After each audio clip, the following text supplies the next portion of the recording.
La visite parisienne de Volodymyr Zelensky sur les chaînes info vous est présentée par Monsieur Meuble. Et oui, comment gagner du temps quand on est à l'antenne mais que le navion tarde à se poser? Plusieurs écoles, il y a l'école Chronopost. On invente une fourchette horaire qui ne veut strictement rien dire. Sébastien Lecornu vient d'arriver pour accueillir Volodymyr Zelensky qui est attendu maintenant dans quelques longues secondes, quelques toutes petites minutes. Il y a une excellente interview ce matin du président Zelensky dans le Figaro. Il y a qu'une phrase, elle fait 2 pleines pages. Il y a une seule phrase à en retenir vraiment qui est marquante. C'est celle quand Zelensky explique « Je crois que Macron a changé et cette fois pour de vrai ». Et normalement, tous les élèves devaient être dans la même salle. Mais CE2 n'étaient pas là. Donc j'y vais voir dans la seconde salle. Donc je fais le tour et là je trouve les CE2. Mais ils étaient où les CE2? Sous la table, sous les tables. Ah, ils étaient planqués? Ils étaient planqués, ouais. Je lui dis, mais qu'est-ce que vous faites là? Donc il y en a une de mes élèves qui me dit, on fait grève. Mais je dis, pourquoi et comment ça? Vous nous donnez trop de travail.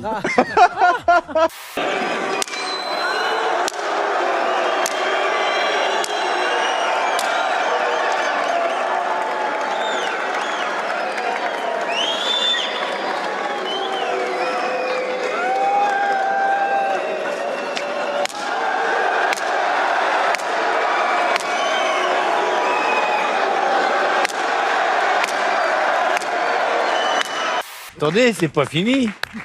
Et le pire, c'est qu'après, elle me dit, de toute façon, on a écrit au juge pour enfants. Parce qu'il y avait trop de devoirs. Voilà. Ah bah, dis donc. Et évidemment, ça a été un éclat de rire de partout. Et c'est vraiment un grand souvenir. Parce que cette année-là, j'avais la... Et ils ont eu une punition, donc. Et double dose de devoirs. J'ai continué à leur donner autant de travail. Il a donné un coup de pied dans un ballon. C'est un très grand crime qui doit être immédiatement puni. Il a donné un coup de pied dans un ballon sérieux. à l'effigie d'un ministre et du président de la République. Et avec son écharpe, en nommant précisément Olivier Dussopt dans son tweet. Il sait exactement ce qu'il fait, Thomas Porte, là. Oui, c'est pas un hasard. Mais oui. Bon, ça y est, on vous a entendu, vous avez fait le boulot, c'est bon. Maintenant, on peut être sérieux. Comment ça, j'ai fait le boulot? Qu'est-ce que ça veut dire, j'ai fait le boulot? Le 9. Petit aboyeur pour 6 points.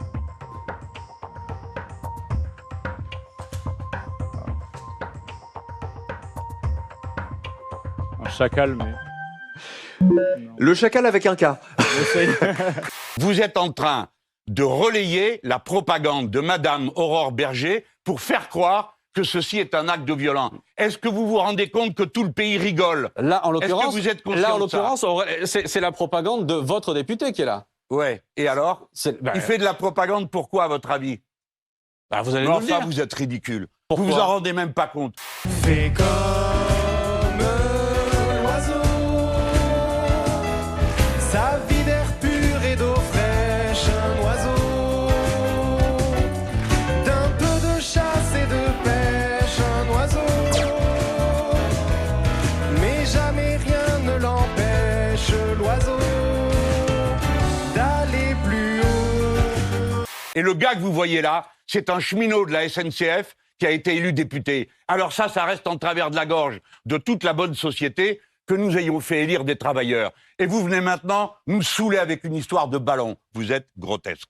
Grotesque. Oui. Carrément. Oui. Comment on fait pour continuer cette émission si vous avez déjà dit que j'étais ridicule, grotesque? Vous faites comme vous voulez. Si vous voulez, vous partez. Hein. Non, je vais rester là. L'image que donne en particulier LFI est absolument effrayante, quoi. Pourquoi? Mais, je veux dire, transformer l'Assemblée nationale en camp de gitans c'est pas les Saintes Maries de la Mer. Je veux dire, il faut arrêter de donner ce spectacle et de dégrader cette République au point que maintenant, tous les jours, sur les radios, à la télé, on vous dit « Regardez, il y a du monde dans la rue, donc il faut tout arrêter ». C'est pas ça la démocratie.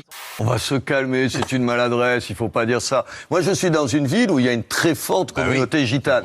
Enfin, honnêtement, et s'il avait dit « c'est le souk », on vous aurait dit ça renvoie à quoi? Le bazar, on vous aurait dit ça renvoie au commerce musulman. Enfin, tu arrêtes plus. Il aurait dû dire c'est le bordel. Au moins, personne n'aurait fait... On l'aurait peut-être taxé de vulgarité. De vulgarité, de machisme, j'en sais rien.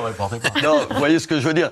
Apolline, est-ce que vous savez que vous avez touché les gens qui vous écoutent? Comme Norman, sauf que c'est leur cœur que vous avez touché. car j'ai eu énormément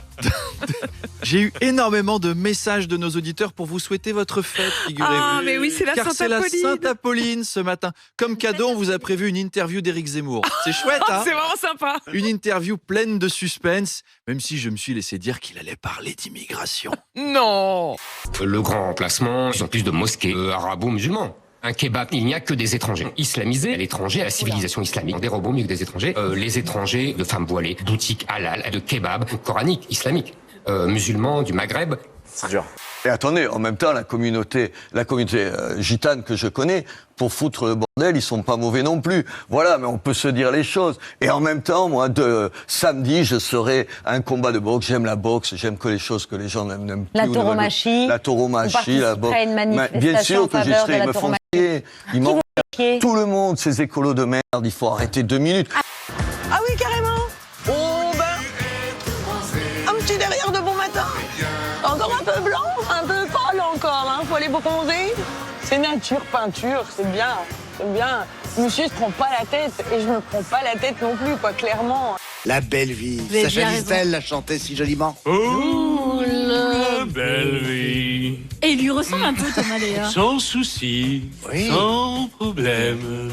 Lâchez-nous, laissez-nous faire de la politique. Arrêtez de venir sans arrêt pour voir s'il n'y a pas moyen que 2 insoumis s'engueulent entre eux. Le groupe insoumis a pris une décision. Lui, pas moi, je n'y étais pas.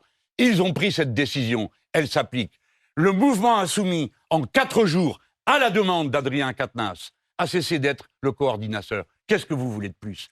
D'abord, la notion de bonheur, elle est très relative. Vous savez, c'est quand on se demande si on est heureux qu'on ne l'est plus. Donc, dès qu'on se pose la question, oui, mais... Vous dites, oui, je réfléchis à cette phrase, mais c'est intéressant. Elle est belle, cette phrase. Redire. C'est quand on se demande si on est heureux qu'on ne l'est plus. Ok, d'accord. Vous avez fait taire Daniel, ce qui quand même n'est pas une mince affaire. Je regrette de vous avoir fait confiance. Vous êtes des gens sans principe, sans foi ni loi. Pas du tout. Allez, vous saviez très bien que c'était dans l'actualité de ce... Restez là, monsieur Mélenchon. Vous ne pouvez pas partir comme ça. Bon. Voilà, c'est la fin de cette émission.